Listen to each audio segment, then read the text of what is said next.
President Buhari inaugurates Committee on National Development. Nigeria's debt hits 31 trillion naira in 3 months. NBS banking sector report says credit to economy up by 1.79%. Oil prices slip as growing stockpiles signal bumpy fuel demand recovery. Plus, Business Express today will focus its searchlight on the present administration's economic scorecard so far. The program is reaching you on the network service of the NTA. I am Leah Katung Baba Tunde.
Information from the Debt Management Office show that budget support loan from the International Monetary Fund IMF as well as domestic borrowing to finance the revised 2020 Appropriation Act raised Nigeria's public debt stock to 31.009 trillion naira as of June 30, 2020.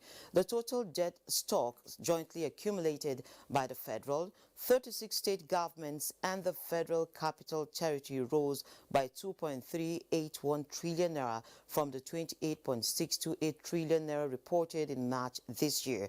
The DMO debt report released Wednesday indicates the increase in debt stock was accounted for by the $3.36 billion budget support loan from the IMF, new domestic borrowing to finance the revised 2020 Appropriation Act, including the issuance of the 162.557 billion naira sukuk and promissory notes issued to settle claims of exporters is responsible for the rise.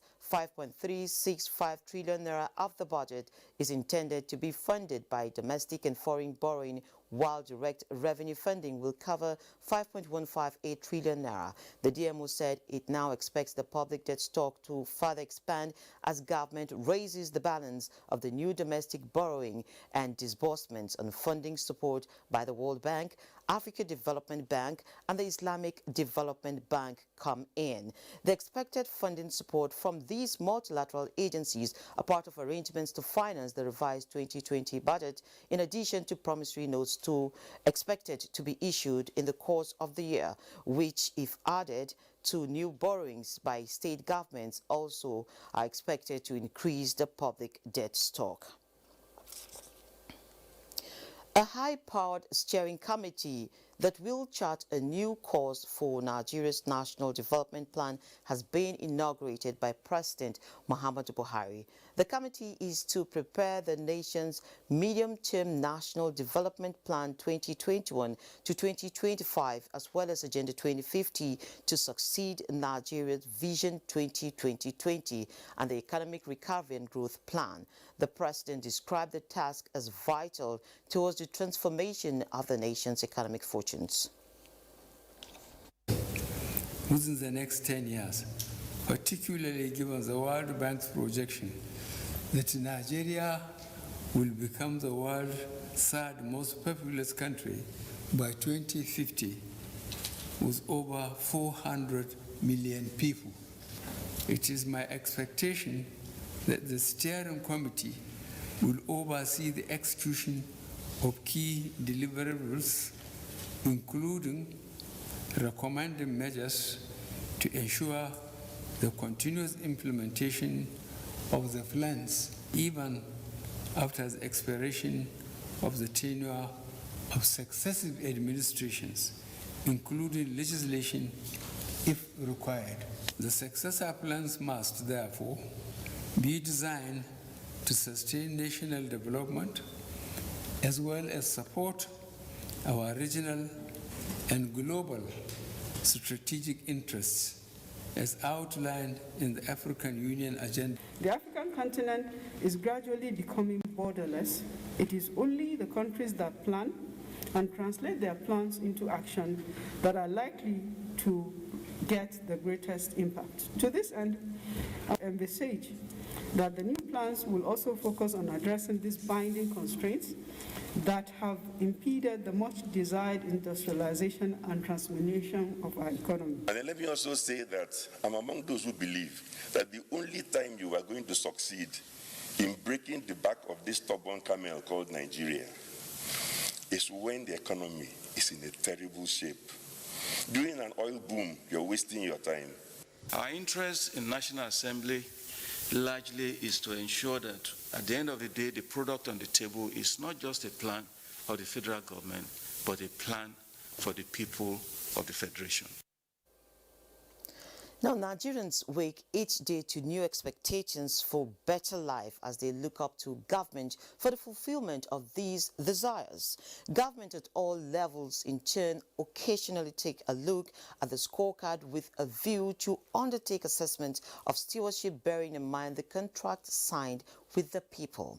Now, President Muhammadu Buhari recently led his team members on a reassessment of his administration scorecard in a retreat. Has progress been made? And if yes, to what degree? These are questions our guest, Professor Mohammed Tafik Ladan, Director General, Nigerian Institute of Advanced Legal Studies, will attempt to answer as we collectively take a look at this scorecard. You're welcome to Business Express, Prof. Thank you. Good morning to all. Okay. At the just concluded ministerial retreat, President Muhammadu Buhari directed the Minister of Finance, Budget and National Planning, the Governor of the Central Bank of Nigeria, and all other responsible agencies to ensure speedy and timely release of funds to MDAs for the implementation of the Economic Sustainability Plan and, of course, the capital projects in the 2020 budget. Let's have your view on that. Good morning. I think in the first place, the presidential directive to the minister, and I would rather say it is actually even long overdue. So as it was issued actually at the retreat, is actually very timely and very important because the president is the primary responsible leader in Nigeria today by virtue of his constitutional obligation under Section 14, subsection 2, paragraph B and paragraph C of this section to ensure that the primary purpose of government, which is promoting the security and welfare of all Nigerians, is actually realized. And the participation of actually Nigerians in economic activities of Nigeria within the sectors so designated by the Constitution are also realized. And it is also his responsibility, as the chief economic actually planner of the nation, to ensure that his administration's plan, including the Economic Sustainability Plan of 2020, which was approved by FEC in June, is essentially actually implemented consistent with the constitutional obligation of this administration under Section 16 of the Constitution, which talks about economic objectives, i.e. the state, i.e. which means the government, shall have the responsibility to put a policy on ground that seeks to ensure the promotion of a planned and balanced economic development that seeks to serve the common good of all Nigerians and that seeks to promote also national prosperity and also maximizes, the welfare and freedom of all Nigerians, in all sectors of the economy. Okay, Prof, can I just come in here? What will be your thoughts on the charge by the President for ministers to ensure that funds released are utilized efficiently and transparently in implementing the programs and projects along the 9 priorities of government? Yes, I mean, you can see that the presidential directive is actually based on that constitutional responsibility that I mentioned.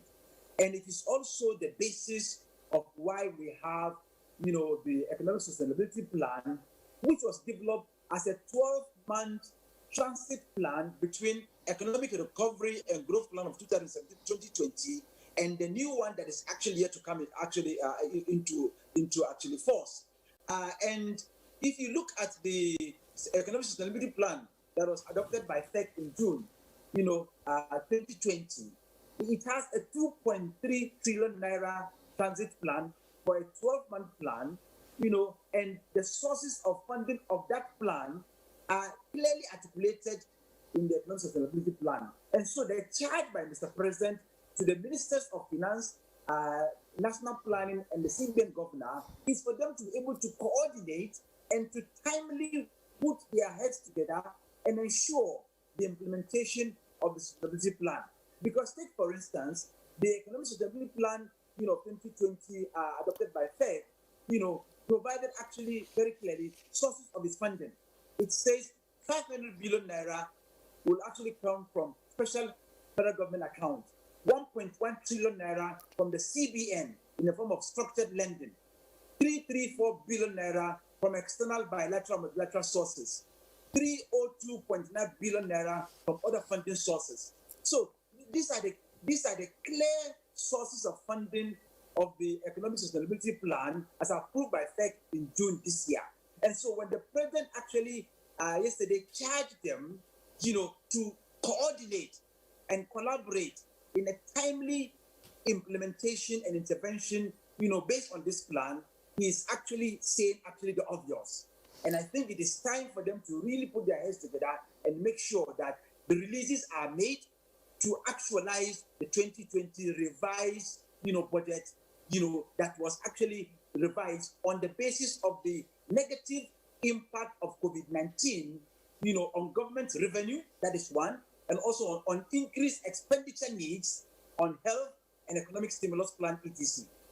Okay, Prof. Now, in the light of this, monitoring and evaluation, how important is transparency and accountability in the process of rebuilding the economy if all these funds are going to be plowed into the various sectors we're talking about? I think in the first place, the ministers so charged. And I think the president also did not only charge the ministers, the key ministers are Finance, National Planning, and the CBN Governor, but then he also charged, other ministers who are equally having the responsibility to ensure that when the funds are released, they must show prudence in the management of the resources so released, particularly for capital project implementation under the revised 2020 Appropriation Act. Now, what that means is that, first we need to actually look at the challenges of the impact of COVID-19 on national economy and on the micro, small, medium enterprises and the dwindling revenue and the high cost of governance and the quality of government spending on capital projects and the cost of borrowing. All these are factors that essentially further complicate debt borrowing, the debt situation in Nigeria. And so what it means clearly is for these ministers so charged and for all other members of the Federal Executive Council charged by Mr. President at the retreat is for them to actually, religiously observe the implementation plan embedded in the Economic Sustainability Plan of 2020, which has 4 key principles. Local content and self-reliance, the key principle number 1. Principle number 2 is economic stimulation. Number 3, job preservation and creation. And number 4, addressing the poor and actually vulnerable groups, as a focus of the plan. So these are the 4 key guiding principles. So the ministers and other members of the FEC, are expected, to coordinate and collaborate to ensure not only releases of the 2.3 trillion naira for the Economic Sustainability Plan, but to ensure prudent management of these resources, particularly capital projects that will address these 4 key guiding principles, and at the same time address in the plan clearly 8 key intervention areas. For instance, mass agriculture program, infrastructure development, including housing, and other sectors, business support actually for business for MSMEs, informal sector support, digital economy actually, investment, expansion of actually national social investment, programs, and also cutting non-essential spending in 2020. And then finally, support for state governments. So there are 4 key guiding principles that I mentioned earlier, and there are 8 key intervention programs that all the ministers and members of the FEC must actually ensure that they coordinate and collaborate in the releases and also in the prudent management of the resources so released. Okay, Prof. And now let's move to the public opinion. Now, what the public is saying about some of these things you have mentioned, like for instance, the report from the Debt Management Office that came just yesterday. It put Nigeria's debt stock at 31 trillion naira as of June this year. Now, is this a cause for worry, knowing that the economy is still in a bit of shock? Well, I think in fairness to the Debt Management Office, which explained that the increase in the debt stock was as a result of the budget support loan from IMF, African Development Bank, and also Islamic Development Bank, and the new domestic borrowing to finance the revised 2020 Appropriation Act, which was necessitated, by the negative impact of COVID-19 on government revenues and increased expenditure needs on health and economic stimulus plan. But I think if you look at the debt profile, I think we need to also understand that of the 31 trillion naira debt profile, the federal government only owed 25.82 trillion, which is about 81.52%, while the 36 states and the FCT owe 5.73 trillion naira, or 18.48% of the total country's debt. Now, this is a cause actually for Nigerians to actually be worried about. But at the same time, it is about how disciplined is the government actually in terms of, servicing commitment of this actually, debts. Both domestic actually servicing and also foreign debt actually servicing commitments. So if we have an injected discipline in terms of how we intend to service this actually domestic borrowing and then actually extend the debt servicing, then it will provide a sense of actually relief or understanding on the part of the Nigerian citizens who really are not bothered about the figures. They are simply interested in, when you borrow, where are you putting this money actually into? And when are we going to feel the impact, of the money so borrowed, whether, from the external or from the domestic actually borrowing actually platforms? And I think at the end of the day, the choice of selecting a poor and vulnerable group, addressing also the negative impact of COVID-19 on micro, small, and medium enterprises, and I must add quickly, and also the self-employed.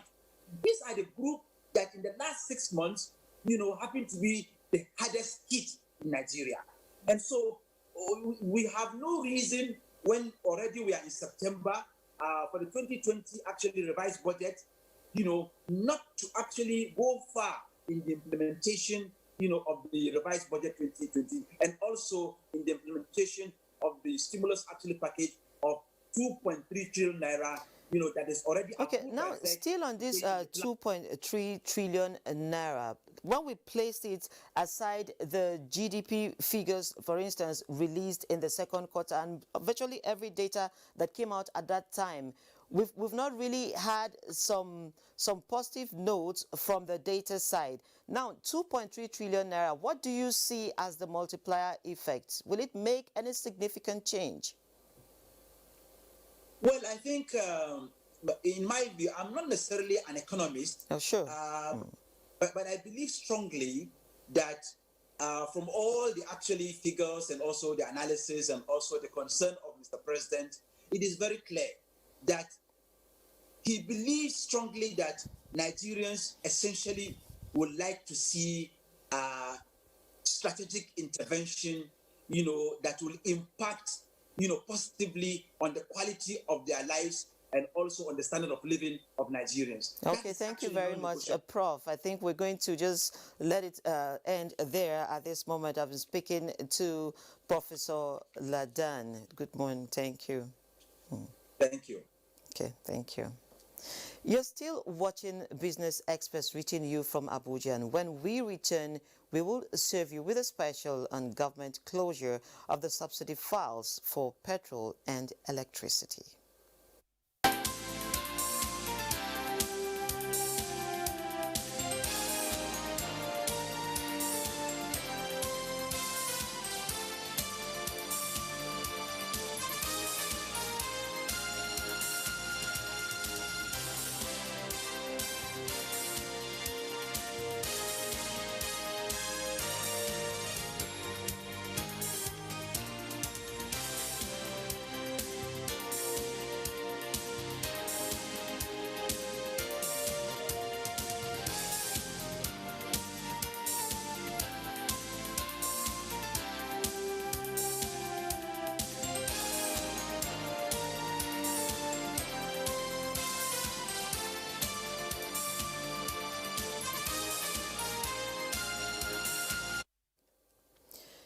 Like two unwanted but necessary visitors, they announced the new price tags, at the same time leaving their host, that is the consumer, to groan. Tariff for electricity up and petrol now above 160 naira per litre. So, what are the issues that prompted this rise, or should I say this visit? Mia Ogidi engaged some experts for explanations. Nigeria, a country with an estimated population of about 200 million people, fuel consumption is between 40 and 57 million litres on a daily basis. The National Bureau of Statistics, in its 2019 report, reveals that Nigeria consumed about 20.8 billion litres of fuel. A breakdown of this figure shows that about 57 million litres of fuel was consumed on a daily basis. And the federal government paid a subsidy of about 595 billion naira. So, in a country where the population is growing faster than the economy, the federal government was frontal in telling subsidy that coming and going these several seasons do stay out of the nation's treasury. The truth of the matter is that subsidizing fuel is no longer feasible. It is no longer feasible, so petrol and electricity go for self-funding. Despite the increase, the filling station never goes quiet. The price of fuel has experienced 10 major adjustments. In 2000, for instance, the price of fuel was 22 naira per litre. Now it's 160 in 2020. As the consumer cries over the price, the federal government also gets scared of the treasury, as over 10.4 trillion naira is paid as subsidy in 14 years. People going to be building refineries near the borders so that they are able to buy subsidized fuel and then take it outside the country where there are no subsidies. So how does that run? Is it poor people that run filling stations? Now, subsidy out, deregulation in, free market for those fit to play, while the federal government assumes the position of a referee. Nigeria ranks among the top 7 cheapest country with petroleum products. So the government must redefine PPPR's responsibility. Like a man fighting two enemies at the same time, federal government closes the subsidy files for the payment of power supply. Files that contained approval of about 1.7 trillion naira in just 4 years. And the year 2020 is still counting, and the treasury is already bleeding. The subsidy on energy alone for 2020 is put at 540 billion naira. I mean, COVID has affected us. Look at what happened in the international oil market. It affected us seriously. So government fund has reduced. Therefore, let's bring in private equity. As a matter of fact, that is one of the things that led to privatization. So, federal government invokes the powers of the multi-year tariff order. Tariff now moves from cost reflective to service reflective. A kilowatts per hour is now 66 and not 22. Well, as a matter of fact, there is in the MITO, there is the multi-year tariff order had said that every 5 years and every 6, there should be a major change in the tariff. 2 challenges, 1 solution. That is the removal of subsidy in fuel and that of electricity. But the question is, will this be the final nail on the coffin of subsidy in the country? That is the question many are asking. And if this will be the solution, how this money that removed from fuel subsidy can be reinvested in other sectors of the economy for the well-being of the masses. Mayor Ogidi, NTA News. Now, stocks in Nigeria are off to a slow start after logging 3 straight days of losses. European stocks were steady on Thursday ahead of a European Central Bank decision and press conference in which expectations are for the central bank to raise concerns about the rise of the euro. Moplang Dakok has been looking at markets around the globe. Stocks in Asia were mixed in Thursday trading as shares in Indonesia and China fall.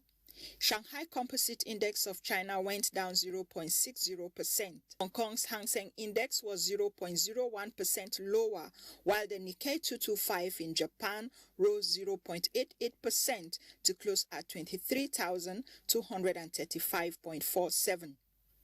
European markets are seen opening in mixed territory on Thursday ahead of the European Central Bank's latest meeting on monetary policy on the Eurozone.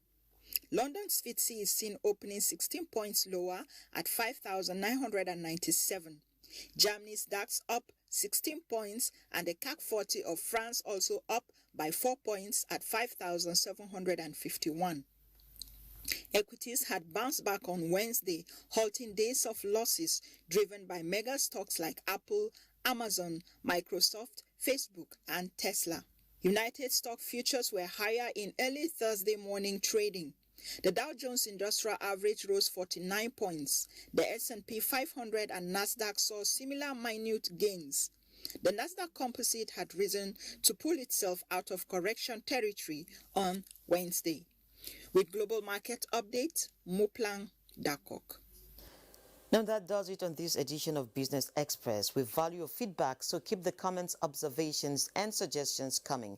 Be informed that all previous episodes are available on YouTube on the NTA's channel. You can also communicate with us on Twitter, and the handle is NTA News Now. Don't forget to use the hashtag BizEx. Remember to always wash your hands with soap and the running water.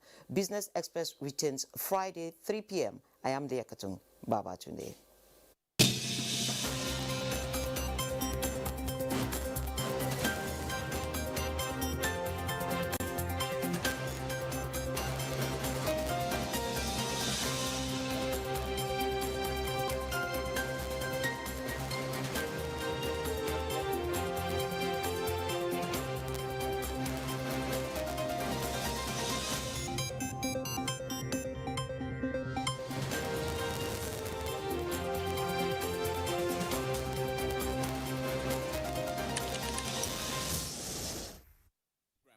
NTA Network, Twitter at NTA News Now, YouTube at NTA News Online, or visit www.nta.ng.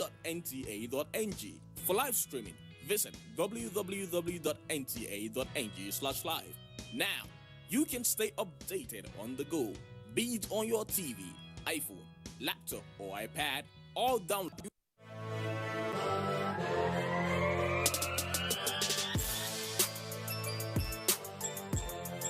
I'm actually a passionate baker. I don't rest until everything